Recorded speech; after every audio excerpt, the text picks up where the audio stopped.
It's very common for people to have a hard time in a deep squat position. It can feel like you're falling back and having to pull yourself forward just to keep balance. This can create a lot of tension in the shins. It can cause a lot of tightness in the knees and in the hips and in the back, especially if we don't have the hip, knee, and ankle mobility in order to really put ourselves properly in this position. So instead of trying to force yourself to stay in the squat, in my opinion, it's better to use bolsters in order to put ourselves in a position where gravity is going through the right channels in order to strengthen our ability to rest in the deep squat, because in this context, it's a resting position. So let's start by bolstering behind our heels. The most common thing is having trouble with dorsiflexion, so difficulty bending the ankles enough in order to keep yourself upright. So if that's the case, you probably get into a deep squat and again, feeling that feeling of being pulled back, but also having a lot of tension in the tibialis muscles in the shins. So if you just lift your heels a little bit, get a little something under there so that your heels are a little bit higher than the balls of your feet, you will be able to rest in this position a lot more naturally. And then once you're here, you're actually able to let gravity go through the right way into the lower body and root into the ground so that you're feeling a little more solid. If it's still tight, if it still feels pulling back, you could raise your heels up more, but I think it's better to add a bolster in another place.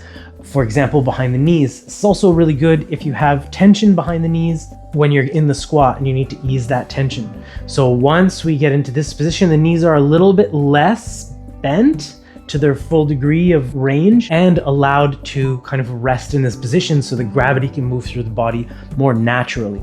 So by bolstering yourself up in this position, it should feel a lot more comfortable and a lot more natural to rest here.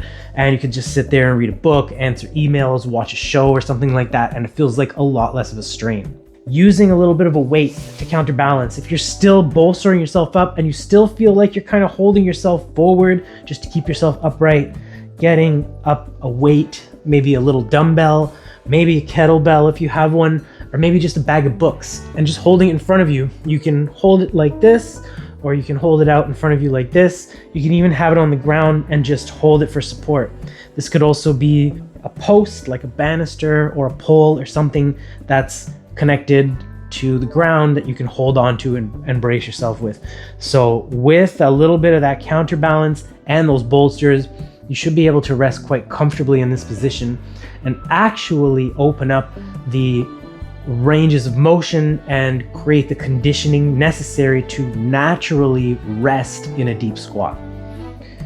The last thing I would suggest is actually getting a little bit of movement going. So when you're practicing this, just sitting in the deep squat is good, but introducing a little bit of movement is better. So if we start with just forward and backwards, you can do this with your bolsters and with your weight if you want to, but you're just shifting your weight so that it's going a little bit more on the balls of the foot and a little bit more on the heels.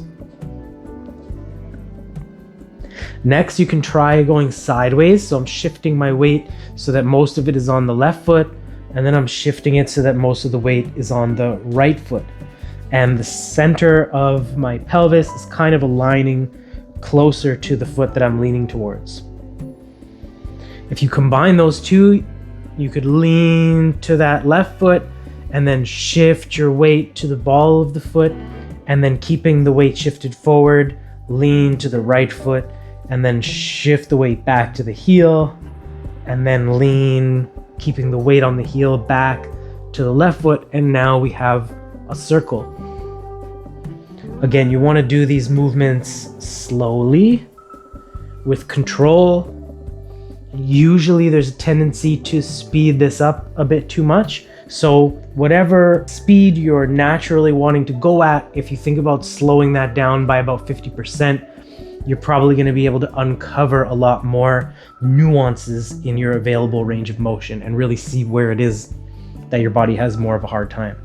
So moving around in a circle in both directions, you can do this with your weight as well. Makes it quite easy.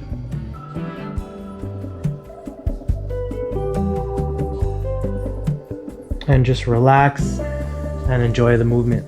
So you'll probably be able to hold the squat for a much longer time In this position with these bolsters, it's one benefit. And the second benefit is you're actually in the right position instead of faking the position with compensations. So if you're trying to unlock your resting deep squat and you're kind of stuck, try this. Let me know what you think.